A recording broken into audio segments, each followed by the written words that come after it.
Les Libyens veulent se libérer de l'autoritarisme du colonel Kadhafi, au pouvoir depuis 42 ans. À partir de maintenant, les avions américains, anglais, français ont le droit de survoler la Libye, ont le droit de bombarder la Libye. Ces deux pays, donc la France et le Qatar, en novembre 2010, imaginent renverser le colonel Kadhafi. Avec l'arrivée de Nicolas Sarkozy, on a bien vu que le Qatar devenait un allié privilégié de la France. Un diplomate, dans les années 2008-9, parlait de qatarisation de la diplomatie française. Cette anticipation d'un conflit armé éventuel, en novembre 2010, à l'Élysée, ils en parlent déjà.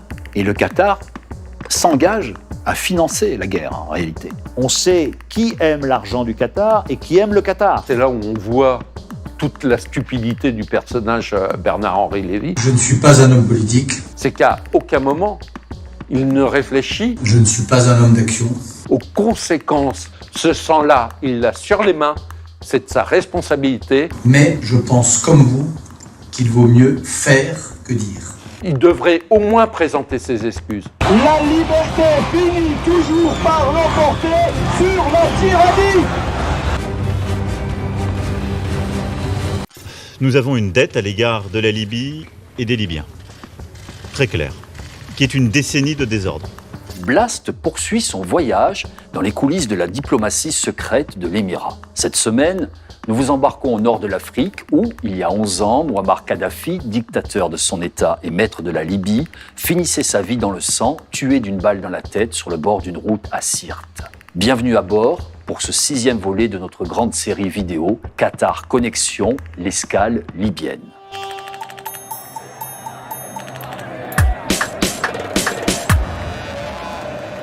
Avec Bernard Nicolas et Thierry Gadot qui mènent l'enquête, nous avions déjà eu notre lot de surprises sur la Coupe du Monde et l'argent noir du Qatar. Avant de mettre la main sur un procès-verbal qatari du déjeuner de l'Élysée de novembre 2010, la piste ouverte, jamais évoquée, montre que le sort et l'avenir de la Libye s'est aussi joué ce jour-là. Je me suis intéressé au Qatar dès les années 2005-2006 parce que des sources diplomatiques françaises m'avaient dit qu'effectivement que le Qatar devenait un pays à la diplomatie de plus en plus active, quoi. Et ces deux pays, donc la France et le Qatar, en novembre 2010, imaginent renverser le colonel Kadhafi. Et le Qatar s'engage à couvrir les frais militaires de la France à hauteur de 300 millions. Il y a eu une guerre en Libye dans laquelle la France s'est engagée. Et on a recherché quel était le montant des dépenses extérieures de la France consacrées à la guerre en Libye.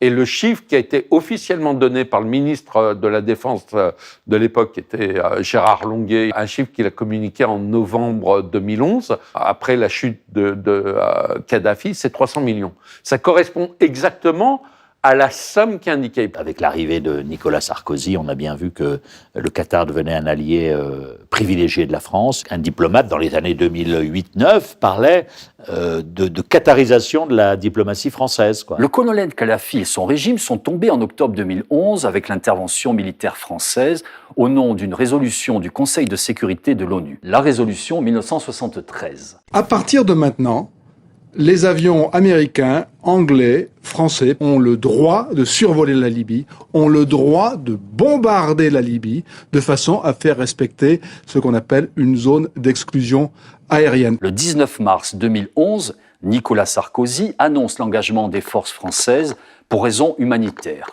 Il s'agit de protéger la population de Benghazi. Nos forces aériennes s'opposeront à toute agression des avions du colonel Kadhafi contre la population de Benghazi. Officiellement, la France et la coalition interviennent en Libye au nom de l'urgence. Or, selon le document de Blast, on découvre qu'un plan secret a dessiné et anticipé ces événements 5 mois plus tôt, le 23 novembre 2010, derrière les murs du palais de l'Élysée, où Nicolas Sarkozy et ses amis qataris, le prince et actuel émir, avec son oncle le Premier ministre, ont échafaudé une alliance destinée à régler le sort du guide libyen. Vous avez voulu la paix. Vous avez voulu la liberté. Vous voulez le progrès économique. La France, la Grande-Bretagne, l'Europe seront toujours aux côtés du peuple libyen. À l'époque, personne ne peut imaginer ce qui va se passer avec le soulèvement à venir des printemps arabes. Notre document du 23 novembre 2010, à mes yeux, est beaucoup plus important lorsqu'on évoque la Libye que lorsqu'on parle football. Cette anticipation d'un conflit armé éventuel en Libye, en novembre 2010, à l'Élysée, ils en parlent déjà. Et le Qatar s'engage à financer la guerre, en réalité. On comprend là que d'abord, le Qatar a un vrai rôle de premier plan. Alors, non pas dans les soulèvements populaires, il faut toujours rappeler, les soulèvements populaires ont une réalité, ce sont les populations qui se sont soulevées pour essayer de renverser les tyrans. Mais le Qatar y a vu, à cette occasion-là, la possibilité d'un grand jeu diplomatique sur la scène du Moyen-Orient, du Proche-Orient, Moyen-Orient, sur la scène arabe pour s'imposer diplomatiquement par rapport à l'Arabie Saoudite en prenant le lead de ces révolutions, en les soutenant publiquement, en soutenant certaines parties des populations locales, celles qui étaient les plus proches d'elles, à savoir qui étaient dans la mouvance des frères musulmans. Et évidemment, le principal moyen pour actionner, pour essayer de prendre ce lead-là, c'était Al Jazeera. Et Al Jazeera, que ça soit en Égypte ou en Libye, a eu un rôle de premier plan dans la médiatisation et dans l'orientation politique que le Qatar a essayé d'insuffler à ces révolutions. Al Jazeera a été une télé militante des printemps arabes. Donc à partir du moment où vous êtes militant, vous perdez une part de votre crédibilité. Et elle l'a perdue. Il fallait faire oublier notre compagnonnage avec des dictateurs. Le président Nicolas Sarkozy a indiqué hier qu'il vous avait demandé de progresser sur le chemin des droits de l'homme.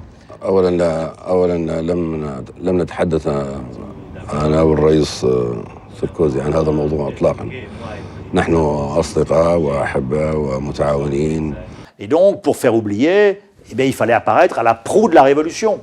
Notre position est claire. M. Kadhafi doit partir. Il y avait une vision un petit peu manichéenne quand même. Les bons, les méchants. Les révolutionnaires vertueux face à des dictateurs affreux. D'après Doha et ce PV au logo du ministère des Affaires étrangères du Qatar, l'accord acté à l'Élysée scelle l'alliance entre la France, qui sera en première ligne quelques mois plus tard dans l'opération libyenne, et le Qatar, qui tire les ficelles et finance le coût de cette guerre à venir. Quelles sont les motivations des conspirateurs réunis autour de la table de l'Élysée? Qu'ont-ils à gagner dans ce pacte qui prépare la chute de leur ex-ami, d'un côté les émirs du Qatar et de l'autre Nicolas Sarkozy, qui s'offrira un triomphe sur le sol libyen un an plus tard? Les arrière-pensées de ce deal sont variées. On voit bien que si, en novembre 2010, Nicolas Sarkozy veut qu'on aille descendre Kadhafi, c'est que derrière, il y a quelque chose de lourd entre lui et Kadhafi.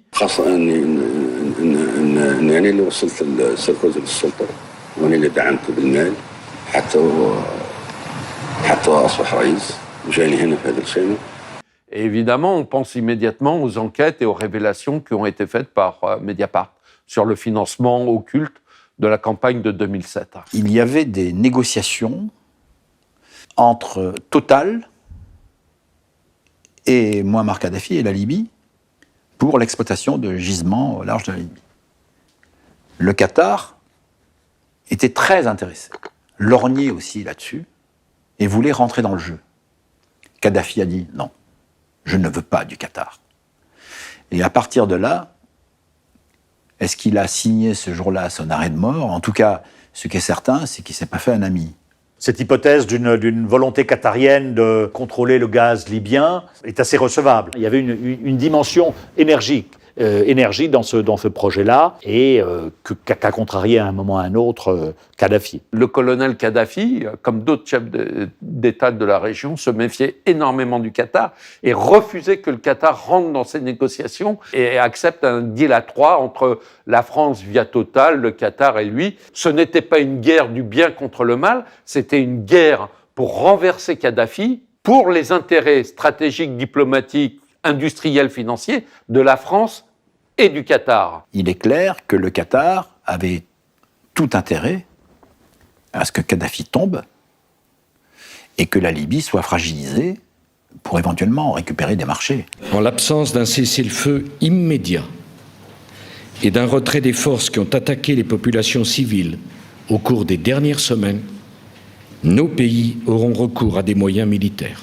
Bernard Nicolas s'est rendu en Libye au moment des événements en mai 2011 pour faire son métier de journaliste, c'est-à-dire enquêter, aller sur le terrain, vérifier les faits ou ceux qu'on présente ainsi. L'occasion de constater l'influence d'Al Jazeera et la façon dont la chaîne a servi à pousser d'autres intérêts, ceux de son propriétaire, en inventant des massacres contre la population civile. Je suis parti en Libye enquêter à partir de 3 informations qui avaient été diffusées par Al Jazeera, chaîne qatari, et reprises in extenso par des médias occidentaux et des médias français.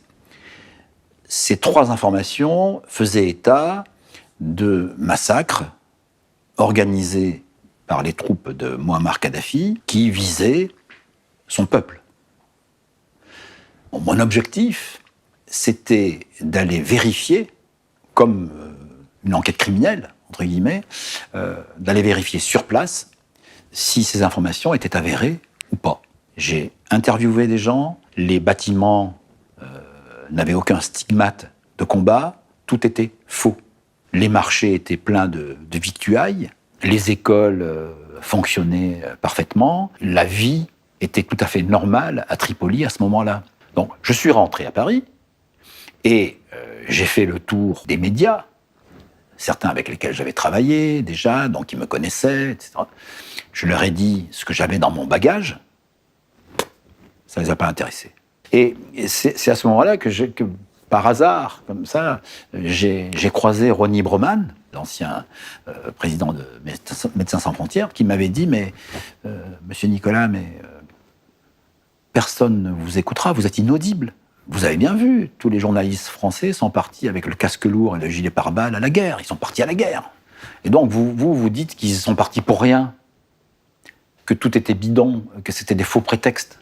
Donc, personne ne vous croira. Et ce qui nous a confortés dans le fait que nous avions raison, c'est que les Anglais et les Américains ont fait amende honorable, y compris même les Italiens, en disant officiellement, il y a eu même une enquête parlementaire en Grande-Bretagne, nous sommes allés là-bas sous de faux prétextes. Lorsque je me demande pourquoi cela a mal tourné, je réalise que j'étais convaincu que les Européens, étant donné la proximité de la Libye, seraient plus impliqués dans le suivi. Le président américain n'hésite pas non plus à écorcher l'image de chef de guerre de Nicolas Sarkozy. Il voulait claironner ses succès dans la campagne aérienne, alors que nous avions détruit toutes les défenses antiaériennes. Et qui était celui qui portait le drapeau de l'OTAN ? C'était Nicolas Sarkozy. On sait les conséquences que ça a eu, le chaos en Libye, mais la France n'a jamais reconnu qu'elle était allée là-bas sous de faux prétextes. Nous avons une dette à l'égard de la Libye et des Libyens. Très claire. Qui est une décennie de désordre. La Libye, nous l'avons croisée au cours de notre saga qatari dès le premier article de cette grande enquête. Nous avions publié 4 documents en avril 2021, des ordres de paiement donnés par l'émir. L'un d'eux concerne Bernard-Henri Lévy. Si Bernard-Henri Lévy a été remercié par le Qatar, sur ordre de l'émir, ce ne peut être que pour son travail d'influence au moment du conflit en Libye. La liberté finit toujours par l'emporter sur la tyrannie. En réalité, c'est un des premiers documents que nous recevons. Il est précisé qu'il doit toucher, en remerciement, le fameux cadeau émirien. Donc l'émir du Qatar ordonne à ce que lui soit viré sur une somme de 40 millions de riyad qataris, ce qui fait à peu près 9 millions d'euros. On ne dit pas que Bernard-Henri Lévy a réclamé ce cadeau. On ne dit pas que Bernard-Henri Lévy était au courant que l'émir souhaitait lui faire ce cadeau, et on ne dit pas que Bernard-Henri Lévy a reçu ce cadeau. Tout ce qu'on dit, c'est que l'émir du Qatar a souhaité le remercier.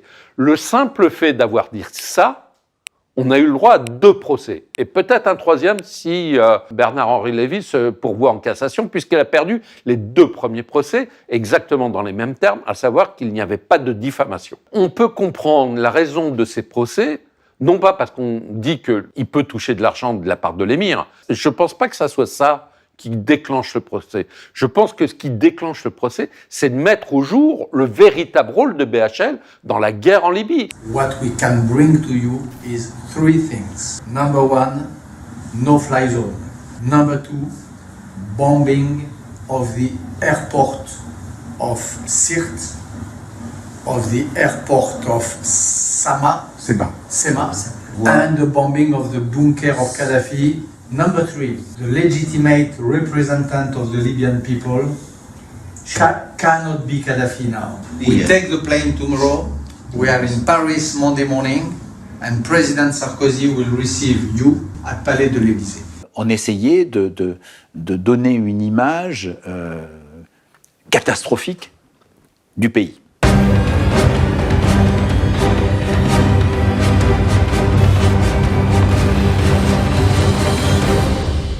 Et ces informations-là étaient notamment diffusées par notre star nationale, Bernard-Henri Lévy, qui se répandait un peu partout en disant c'est une catastrophe qui arrive, catastrophe humanitaire, il faut intervenir, etc., etc. Donc il préparait un peu l'opinion.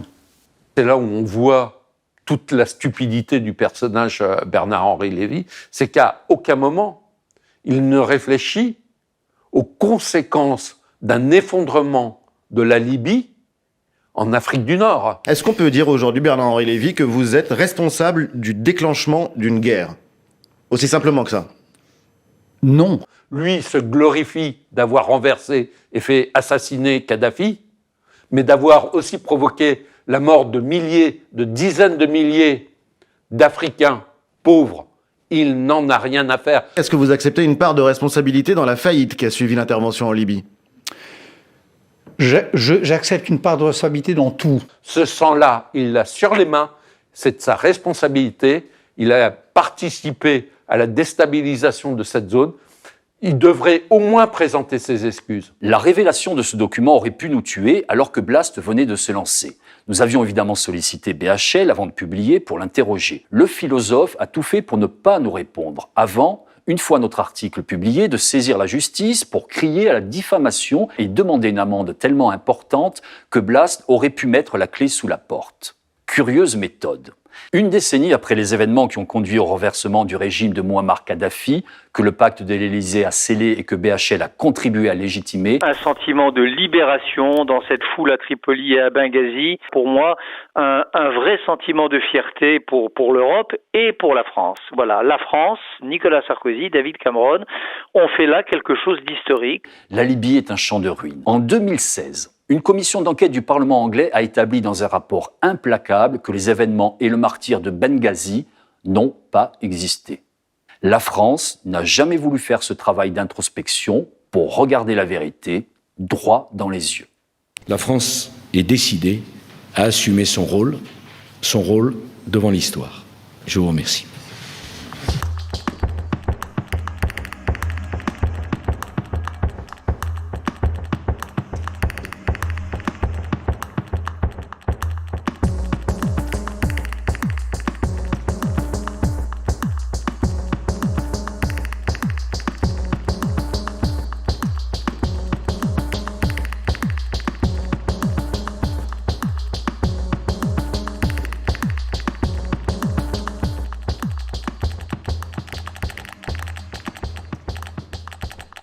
En attendant de vous retrouver pour la suite de notre saga Qatari, un petit rappel. Pour produire ces enquêtes et qu'elles soient accessibles au plus grand nombre, Blast a besoin de votre soutien. Il est indispensable. Vous pouvez nous aider en nous faisant un don ou en vous abonnant. Toutes les explications se trouvent sur notre site blast-info.fr. À la semaine prochaine, soyez au rendez-vous.